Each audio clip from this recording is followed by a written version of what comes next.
नमस्कार दोस्तों।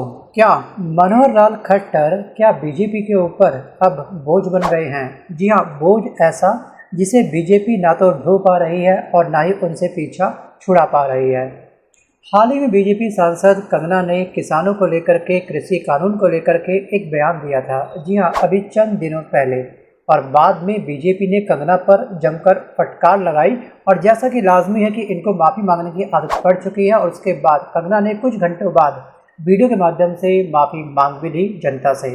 लेकिन कंगना से आगे बढ़ करके मनोहर लाल खट्टर ने किसानों को लेकर के ऐसा बयान दिया है, उस पर बीजेपी ने उनसे सफाई तक नहीं मांगी। जी हाँ, खट्टर ने शंभू बॉर्डर पर प्रदर्शन कर रहे किसानों को फर्जी किसान बताया है।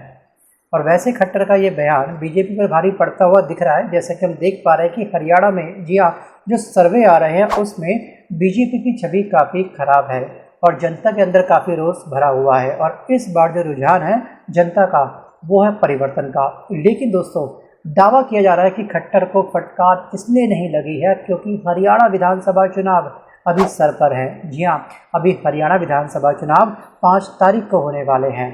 अगर इस तरह से हमने उनको फटकार लगा दी इस बीच में, तो कहीं ना कहीं बीजेपी की छवि और ख़राब ना हो जाए और खट्टर पर कार्रवाई करके बीजेपी हरियाणा में जो थोड़ी बहुत उम्मीद का दिया अपने जलाई हुई है, वो कहीं बुझ ना जाए। सो फ्रेंड, पीएम मोदी ने इस बात के संकेत जरूर दे दिए हैं कि हरियाणा, जी हाँ, विधानसभा चुनाव खत्म होते ही एक बढ़िया सा एक्शन इनके ऊपर लिया जाएगा। जी हाँ, एक्शन दोस्तों ऐसे भले क्या होगा। ध्यान रखिएगा कि हरियाणा के यह पूर्व मुख्यमंत्री हैं जिन्होंने 9.5 साल तक यहाँ पर मुख्यमंत्री का पद धारण करा और जनता की सेवा करी।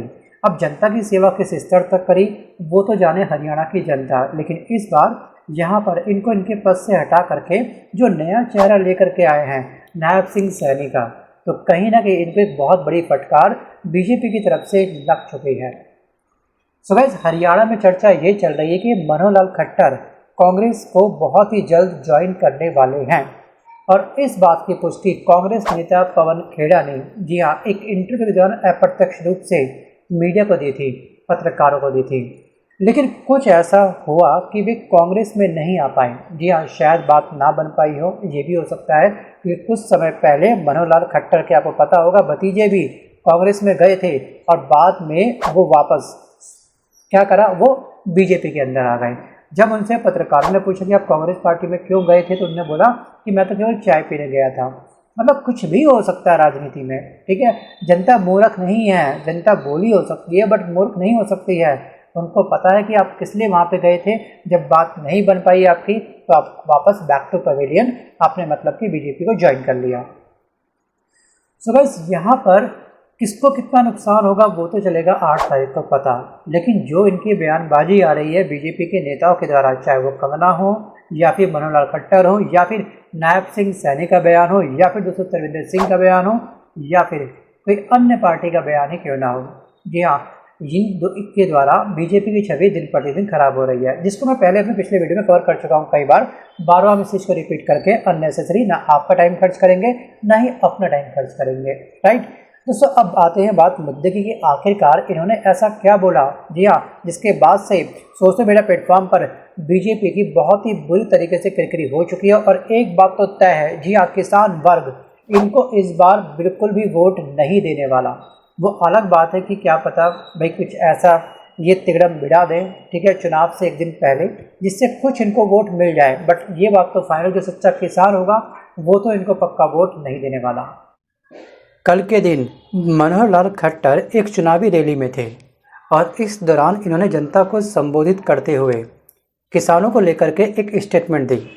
अब इन्होंने ये कहा कि जो किसान, जी हाँ, धरने पर बैठे हैं, जो हमारा पंजाब का बॉर्डर बंद करे बैठे हैं और इससे सामान्य लोगों को और व्यापारियों को काफ़ी परेशानी हो रही है, और हमने इस रास्ते को खोलने के लिए जो प्लानिंग करी थी, जो योजना बना ली थी, लेकिन उस पर जो लोग बैठे हैं वो साफ साफ दिखता है कि वो किसान तो नहीं है दोस्तों, क्योंकि उस समय किसान अपनी हट पर बिल्कुल अड़े हुए थे और जो बिल्कुल सही भी था। जी हाँ, बीजेपी के द्वारा लाने वाले तीनों कानून कहीं ना कहीं अप्रत्यक्ष रूप से किसानों का जी हाँ शोषण कर रहे थे और इसलिए वो हटने के लिए तैयार नहीं थे। और इन्होंने ये बोला कि वो जो किसान हटने के लिए तैयार नहीं है बॉर्डर से, वो किसानों का जी हाँ मुखौटा पहन करके ये वो लोग हैं जो सिस्टम को खराब करना चाहते हैं। अब खट्टर के इस बयान को लेकर के हरियाणा में ज़बरदस्त नाराजगी दिख रही है लोगों के अंदर।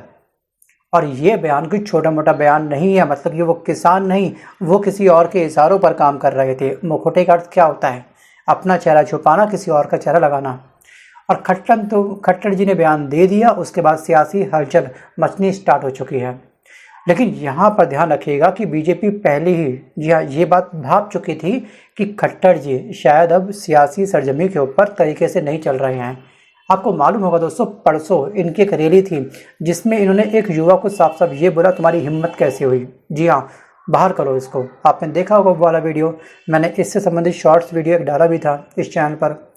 सो गाइस उसके बाद उसी रैली में जब वो बाहर निकल रहे थे, उन्होंने एक का फ़ोन लेकर के फ़ोन को तोड़ा भी, फेंक भी दिया गुस्से में। अब पता नहीं, हो सकता है, देखिए कभी कभी जनता भी गलती करती है, ये मैं मानता हूँ, लेकिन इतना गुस्सा कि आप अपनी जनता का फ़ोन उससे छीन करके फेंक दो। और वहाँ पे जो युवा ने बोला था वो सिंपल एक चैलेंज किया था कि जहाँ की आप बात कर रहे हैं वहाँ से बीजेपी का विधायक नहीं आएगा, उसकी ये स्टेटमेंट थी। और उसको आप लोग बोलते हैं कि आप सिंपल लास्ट में हमसे बात करना, अभी हमारी स्पीच चल रही है, हमको प्लीज़ बोलने दो। आप क्यों खफाए, उससे अगर क्वेश्चन रेज करते हो तो ज़्यादा अच्छा था, ना कि उसको आप लोग अपनी रैली से बाहर फिकवा दो, उसे फिकवाना बोलते हैं। और यहाँ पे इस बात को पहले से ही बीजेपी भाप चुकी थी। एक्चुअली बीजेपी नहीं, बीजेपी के ऊपर भी एक आला कमान, इसे बोलते हैं आरएसएस, जिसे बोलते हैं संघ। और संघ के कहने पर ही 9.5 साल तक जो ये मुख्यमंत्री रहे थे, अचानक से इनको इनके पद से हटा दिया गया, एक नया सीएम लाया गया। क्योंकि जो बीजेपी का जो पूरा कंट्रोल होता है वो संघ के पास है, वो आरएसएस के पास है। क्योंकि यहाँ पर बीजेपी के जितने भी बड़े नेता हैं वो कहीं ना कहीं संघ के डिसिप्लिन से बने हैं। क्योंकि आरएसएस के माध्यम से कहीं ना कहीं एक बहुत ही प्यारा लाइफ को जीने का सलीका और तरीका सिखाया जाता है। लेकिन जब आरएसएस अपने ही सेवकों के ऊपर जी हाँ राजनीति के छींटे डालने शुरू कर दिए, तो तब सेवक के मस्तिष्क पे, उसके ज्ञान पर डिपेंड करता है कि उसे राजनीति को कंटिन्यू करना है या फिर नहीं। अब दोस्तों आरएसएस के कहने पर बीजेपी ने मनोहर लाल खट्टर को उनके पद से हटा दिया, लेकिन सच कहें तो इसका ज़्यादा खास फायदा नहीं दिखाई दिया, निर्बटा सन्नाटा। इसका साफ साफ हमने असर देखा था लोकसभा चुनाव के अंदर। जी हाँ, क्या सीटें थी और क्या सीटें आई। और अभी कुछ टाइम पहले जो सर्वे हुआ है हरियाणा का, उसमें भी किरकिरी मची हुई है बीजेपी की अच्छी खासी। और अब दोस्तों अभी टाइम बहुत है, 5 अक्टूबर को क्या पता कोई इनका नया नेता लॉन्च हो जाए। वैसे नए नेता लॉन्च होने की आवश्यकता है नहीं, कंगना अपने आप में बहुत है, वो कौन सा बयान जारी कर दें। जी हाँ, अब केवल बीजेपी के जो आला कमान है वो केवल अपने नेताओं को कंट्रोल करने के लिए डेली खेलते हैं शाम में क्लास आओ लगाएं क्लास, अब उसकी क्लास अब इसकी क्लास। तो जनता की भलाई पे ये लोग काम कब करेंगे, केवल क्लास खेलेंगे। तो बस खैर मैं अब यही कहूँगा कि अभी भी बहुत समय बचा हुआ है इलेक्शन को। अगर ये मुद्दे की बात करें और उसको ज़मीनी हकीकत पर पूरे दिल से उतारने की बात करें तो शायद इनके जो वोट बैंक है उसमें इजाफा हो सकता है।